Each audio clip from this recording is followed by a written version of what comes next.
I first saw this story on Terrene Rain's channel, and it made me sick when I heard it. And I have to, in the back of my mind, wonder if this is a murder suicide that just happened and not just some ordinary accident, which I don't believe it is. And it is also a sign that we in the Black community are failing to take in our own when they have no home. Not enough people in our community are stepping up to the plate and taking our own children in. And that is a problem.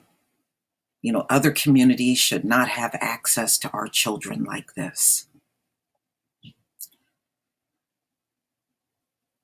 Family SUV plunges off cliff and death toll is feared to be 8. So it appears all of the children and the 2 lesbian adult couple was in the SUV at the time when it plunged. And so far, they're not finding anyone alive. And this poor child, the one in the hat, is the one that was on. We saw him last year hugging a cop, and a lot of people were angered by that. But, this is a child. And, like many, he's misguided. I don't really think this is a healthy situation for our children. But let's get into this particular story. There were the portrait of a modern family, a married female couple, and their 6 adopted children. And in 2014, they were thrust in front of the world for all to see. One of those children, Devonte Hart, who is Black, was photographed hugging a white police sergeant in Portland, Oregon during a 2014 demonstration to protest police violence, which still continues to this day. In the photograph, Devonte clung to the officer, a mix of fear and anguish in his eyes.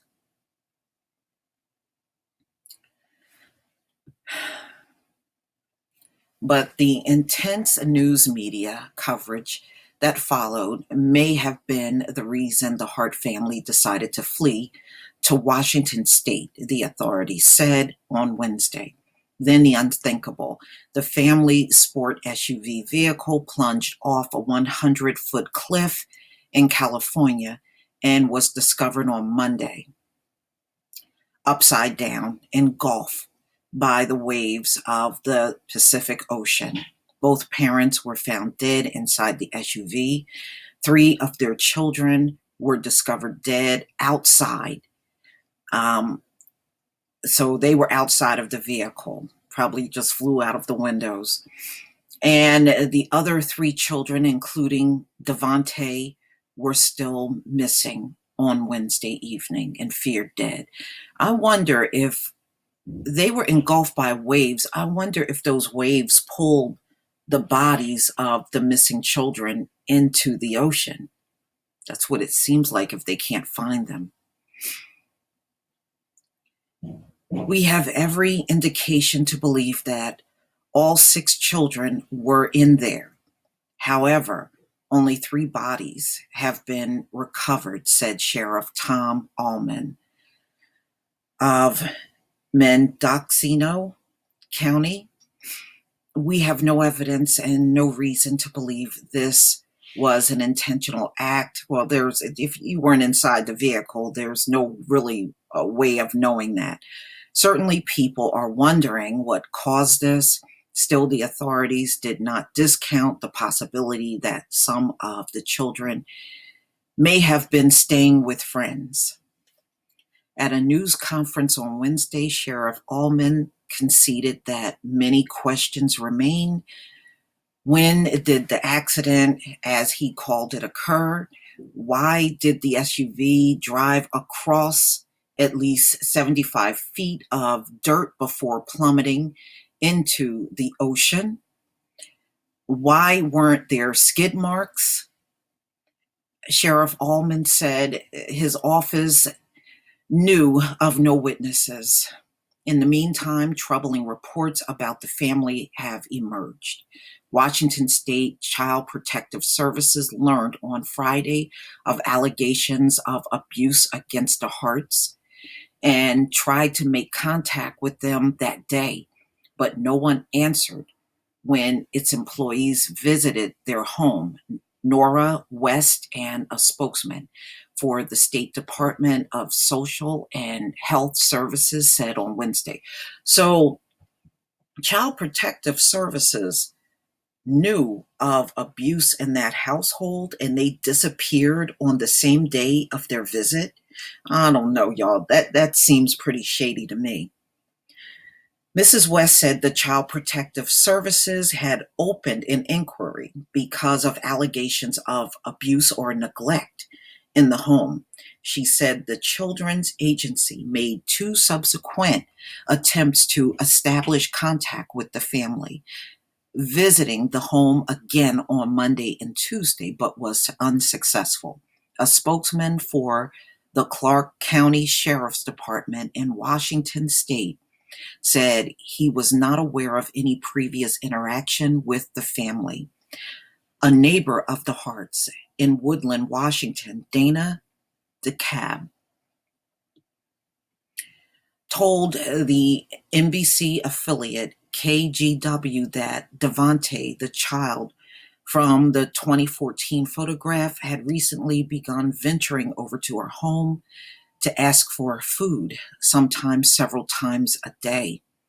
According to Ms. DeKalb, Devante said his mother's sometimes withheld food from the children as punishment and disallowed them from going outside. Well, I think that's pretty nasty. You know, I don't know. There's other ways to discipline children other than withhold food. I just think that's pretty nasty. Okay, let me move on. Ms. DeKalb said she was one who brought the family to the attention of Child Protective Services. She told KGW that when an employee from the Children's Agency visited on Friday, the Harts refused to answer the door, and the family only left hours later. And Mr. Cab did not immediately respond to a phone call message on Wednesday night. Publicly available records show that Sarah Hart had lived in Minnesota for years before eventually moving to West Linn, Oregon, and finally Woodland, Washington. Court records show that a woman with her name and age was convicted of a misdemeanor domestic assault in Minnesota in 2011. The crash was discovered Monday afternoon by a passerby who had used a pullout along with road and seen a vehicle off the embankment of the rocky shoreline. Deputies were sent to that area called Wan Creek along Highway 1, more than 500 miles from the Hart's home. Okay, so they had Child Protective Services on their ass. Sarah Hart had a record of abuse, misdemeanor, assault, and this happened. I don't know. It just don't seem like an accident, not a natural accident. It seems like this was deliberate, y'all. Investigators soon found the vehicle and the bodies, identifying the two adults, Jennifer and Sarah Hart, both 38, of Woodland, Washington. By Wednesday, coroner's officials had identified the bodies of three children: Marcus, 19, Jeremiah, 14, and Abigail, 14. The authorities said the three missing children was Devontae, 15, Hannah, 16, and Sierra, 12. Now, remember, they were by the shoreline and the waves were coming in. That's why I'm thinking that those bodies may have actually got pulled out into the Pacific Ocean. It's not impossible to happen. You know, everybody knows if you live near the ocean, you go through high tide, and those tides really come in even further from the shoreline. Those things happen. We see this happen even in New Jersey.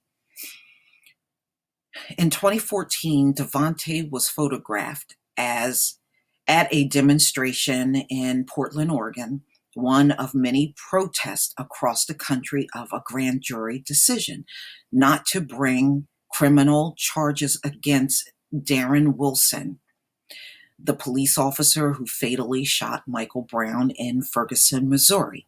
Devontae, who was then 12, had been holding a free hug sign. And you know what? That might not have been his idea at all, y'all. He was just 12 years old. I can clearly see one of those women putting him up to that. And police officer Sergeant Brett Barnum approached him to ask why he was crying. The photograph of the two embracing, which was first published by the Oregonian, and that circulated and made major news, because of the shooting. They were trying to make light that police officers aren't bad. See, he's hugging a little black boy, that kind of thing. We know what Americans do. In an interview at the time with the Oregonian, Sergeant Barnum said the boy told him that he was sad about the protest, kind of about national events. I just kind of sigh, he recalled, and said, "I'm sorry." So there you go. This just seems very strange that they picked the same moment to leave when Child Protective Services was coming to the house, y'all. I don't know. It just, we got to do better by our children. That's what it tells me. And it tells me that no one's going to be a better parent to our children other than us. But please tell me what you think, ladies and gentlemen. Please leave your comment and subscribe. Don't forget to hit on the notification bell twice and join me on Black Junction TV and Blackspot.com. And no defense, but they have a nature of being abusive towards us. So it's not really that shocking to find out there was abuse going on in the home because of the 5-century history that we already know about these people. Peace, family.